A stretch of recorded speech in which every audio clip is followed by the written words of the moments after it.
কৃষক বন্ধু বান্ধৱীসকল আশা কৰোঁ সকলো ভালে কুশলে আছে। আজি মই এটা মনটো বেয়া লগা এটা ভিডিঅ' দিছোঁ।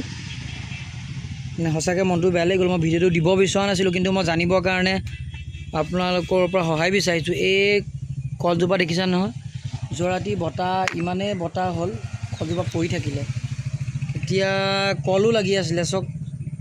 এতিয়া এই গছজোপা মই কাটি নেপেলাওঁ ভাবিছোঁ, কিন্তু এনেকৈ যদি থৈ দিওঁ গছজোপা মৰি থাকিব নে জীয়াই থাকিব, অৰ্থাৎ কলখিনি বচাব বিচাৰিছোঁ। যদি এনেকৈ এৰি দিওঁ কলখিনি বাচি যোৱাৰ কিবা চান্স আছে নি? আপোনালোকে দেখিছে কলখিনি চাওক, কি ধুনীয়াকৈ কলখিনি হৈছিলেহে। মানে বহুত বেয়া লাগি আছে।